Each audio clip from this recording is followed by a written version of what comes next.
আজ একটা বিয়ে বাড়িতে এসেছিলাম, সেই বিয়ে বাড়ির অনুষ্ঠান উপলক্ষে হাজির হয়েছিলাম।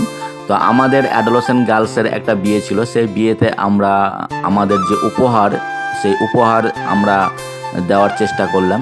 সেই উপহারটা আমরা দিয়ে দিলাম আমাদের অ্যাডোলেসেন্ট গার্লস সুমিত্রা রায়কে।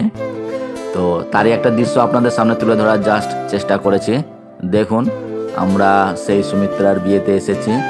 আমাদের প্রায় 6 বছর ধরে আমাদের সঙ্গে যুক্ত ছিল আমাদের অ্যাডোলেসেন্ট গার্লস। তো যা হোক, আজকের দিনে বিয়ে, সেই বিয়ে উপলক্ষে আমাদের আসা। তো আমরা একটু আশেপাশের পরিবেশটা একটু আপনাদের সামনে তুলে ধরার চেষ্টা করব, যে আমাদের সব মেয়েরা এসেছে, তাদের সঙ্গেও একটু দেখানোর চেষ্টা করব। তো আমরা একটু কথা বলে নিলাম। অনেক দিন পর দেখা হয়েছে সুমিত্রার সঙ্গে, কারণ সচরাচর এরপরে আর দেখা হবে কিনা ঠিক নেই, কারণ আমরা কখন আসবো, ওরা কখন থাকবে শ্বশুর বাড়ি চলে যাওয়ার পর। তো সবাই হাজির হচ্ছে আমাদের পাশে। এটা এখনও এরকম পুরানো ঐতিহ্য আছে যে কে কী গিফট দিচ্ছে সেটা কিন্তু লিখে রাখা হয়।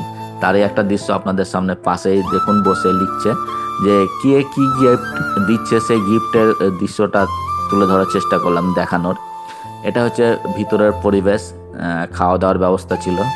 তো সত্যি কথা বলতে কি, আমরা এই আমাদের আরও অন্যান্য অ্যাডোলেসেন্ট গার্লস তারা খোশ মেজাজে আছে, ওরা বুঝতেই পারলো না আমি অজান্তেই ছবি তুলেছিলাম।